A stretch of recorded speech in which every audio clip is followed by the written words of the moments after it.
while the other machine uploads. This, I think, what we'll do with our setup here is um, discuss more diaspora cultural issues rather than, hip hop culture. So the best way to do that, I think, because trying to get Malayalis to do anything is the ego is really the biggest thing. Because once you escape the prison of your parents' home, you don't want anyone ever telling you what to do, which is totally understandable. I get that, and especially if you've made the sacrifice, the ultimate sacrifice of getting married. You know what I mean? It's you don't want you don't want some random guy, especially someone that came from the same environment as you. You don't want them telling you what to do because you just don't feel like they're worthy, right? Uh, but believe it or not, this is and you still look down on black people because of their inability to like pull themselves up by their bootstraps. But what you fail to realize is that this is the exact reason. So you're being very black right now. So and this is a person that's whiter than you telling you this. So by your own logic, you kind of have to listen. I know it's fucked up, but patience is a virtue. Okay, so that's why I was so proactively humble, is because once it's time to take over, you have to be very kind of concrete about it. So you've seen all my infidelities and flaws and my flaccid nature and all that type of stuff. You see this? Okay. Now you don't have any excuse. And now you can't ignore me. And you have to just pretend I don't exist when all of your American friends ask if you know who I am. And because you're driven by clout, you have to smile and say, "No, I don't know who that is. We're not really that close," and blah blah blah. When all you desperately want to do is be included. So we're gonna sit and have a little chat. We're not going to talk about your racial self-hatred today. I think we've discussed that ad nauseum. We're not going to talk about your desperate desire to be given sexual approval by white women. I think that's clear enough. I've already discussed how you can improve yourself physically by telling you about Texas Movement Performance. Um, I used to tell people that squats and pull-ups were a great place to start if you want to build like testosterone and all that type of stuff. I would add I would add some trap work if you're Malayali. When you have a longer torso, what happens is because of our natural fear mechanisms, we do this a lot. So, learning how the traps actually work to pull you into that position. You see what it did to my height, okay? And also what it did to my posture and just general disposition. You look like a totally different person when your traps are engaged. So you need to do things like loaded carries, loaded farmer's carries, walking maybe 30 to 40 yards with some heavy weights. Not like 15 pounds. I'm talking about like closer to 40 or 50 pounds in each hand. Okay? In a perfect world, you get about 75% of your body weight total. So if you're 200 pounds, you want to have 75-pound dumbbells in each hand and walk about 30 yards down and back. So when you want to talk shit and you want to talk about, being a tough guy, you got to go by tough guy standards. Okay? You saw what happened with Jake Paul yesterday when he went against Anthony Joshua. And Gervonta Davis basically showed you that boxing is scripted. Because if Gervonta Davis got in there with Jake Paul and didn't stick to the script, it'd be a bad night for Jake Paul.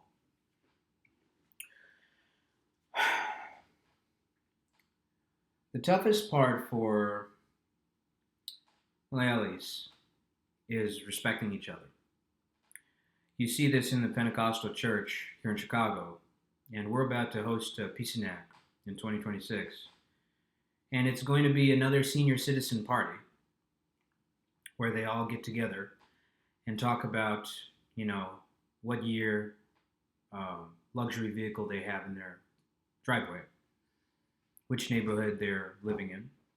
And they're not big on clothes, but, you know, maybe they have their different versions of, you know, uh, diamond tester challenges. You know, whether they like to go on a vacation or a cruise or this and that. They'll drop these little tidbits of information about how they're doing some kind of Caucasian retirement activity in the presence of other Malayalis, as though it's some great achievement. When realistically, what's happening is they're walking closer to death with nothing to show for it. Imagine being so upset about colonization all your life, and then at the end of your life, having nothing to brag about except being colonized. We read about slavery, and we read about kind of the black bourgeoisie and how excited they are to be in close proximity to the plantation. And we have the audacity to have some kind of arrogance, thinking that because we have a slightly better literacy rate from childhood and slightly better nuclear family structure, to whom much is given, much is required. If we have all that benefit of tradition and faith and education and literacy, why are our spiritual outcomes so abysmal? Why are there 35 different Pentecostal fellowships in Chicago? Not one of them can keep their own kids involved.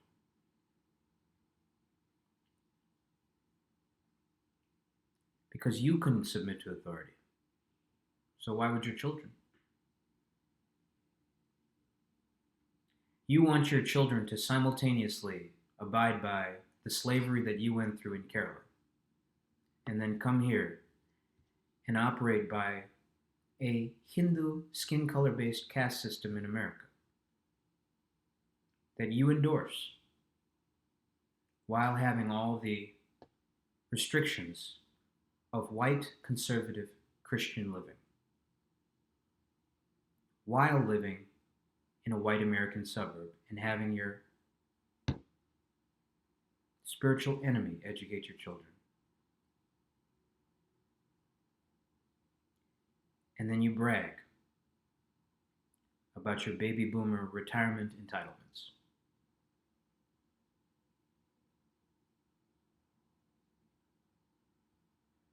And then you gaslight your own children when they don't want to spend a lifetime in that cesspool. I'm not talking about myself.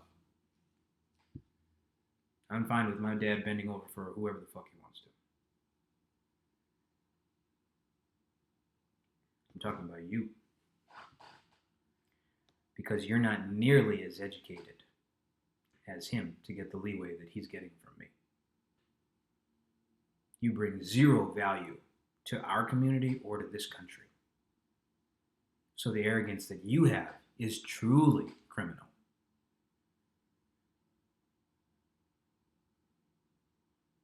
And your children are well within their right to never talk to you again. And I would recommend making them executors of your estate as a thank you. Make your trust and put your assets in it. And then make your children executors for the shit they've had to put up with regarding you. You are not nearly as American as you want to believe you are. You're a fucking village monkey that does nothing but take from this place. And you are no better than a child molester. And when you get to the pearly gates, you will understand what I'm saying. And God will not hold me accountable for not telling you. Oh, Lord.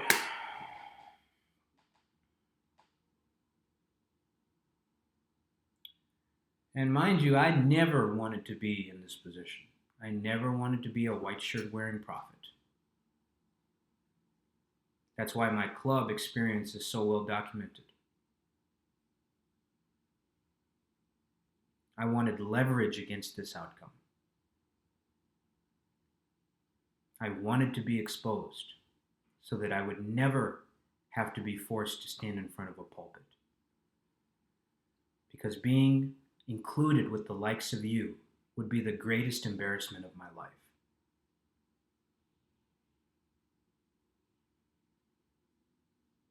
All your churches are imitations of these 501c3 dog houses. Dog houses.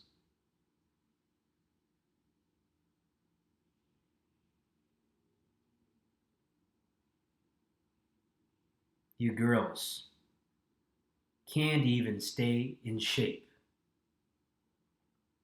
but you want to talk like mean girls in middle school at the age of 30, 40 plus.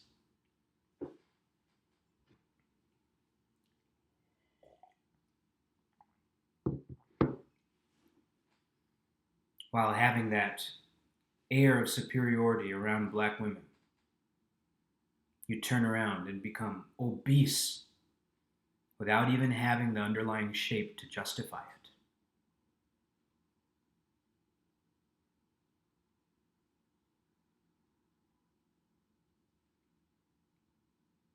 And just like Indian men who try to take shortcuts everywhere they go, you imitate the black and Hispanic lower income boisterous attitude to your husbands when your life was laid out for you on a silver platter. And you add promiscuity to that as if that was your culture. The real mean girls look at you and laugh when you leave the room.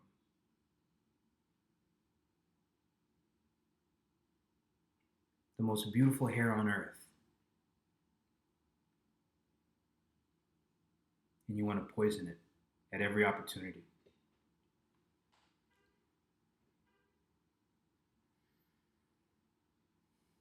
Why do I have more pride in you than you do? You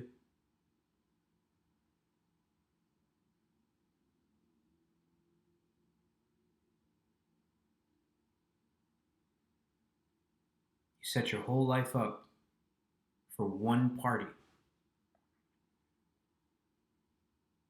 And now the one thing we had, which was the integrity of our family unit, you are destroying. Because you saw black women and Latino women's penis envy. And you realized that once you go to college, you could use promiscuity as a weapon against your parents. Instead of building something for our second generation community with the strengths of our tradition, you wanted to dilute your coffee.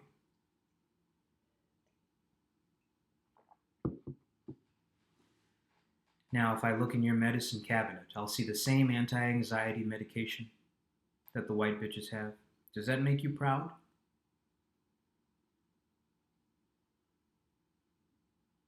That your womb is a cesspool now?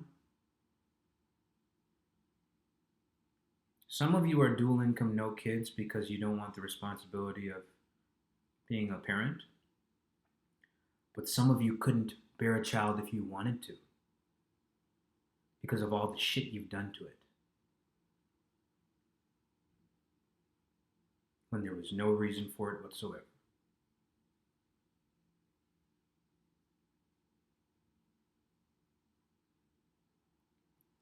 Look into my eyes. This is what justice looks like.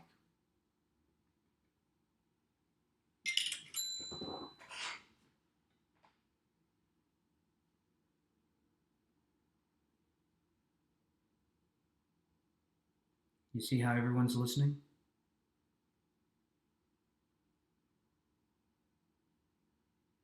The truth cannot be ignored, certainly not forever.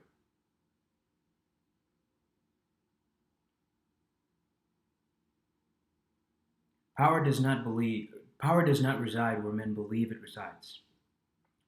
Power resides where God places it. And the magicians of Pharaoh can only imitate what Aaron does. So today is Saturday. Go on your fucking brunch or whatever you high net worth people do. Beg. Grovel at the feet of your oppressors for a pat on the head like the bitch you are.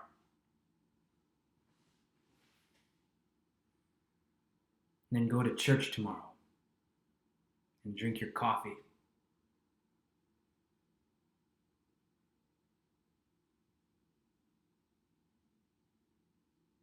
Curse in every sentence because you don't know how to formulate a thought, even though you're so-called the most literate people in India. And then do an audit on how well Kerala government is being run, since you're so fucking smart. You know what we should do? Let's do an audit on how happy millennial marriages are.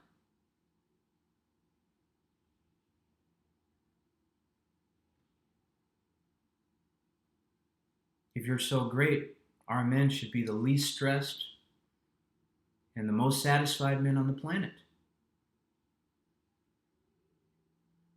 That's what your arrogance would lead us to believe, right? Let's do a poll today. We can report the results at church tomorrow.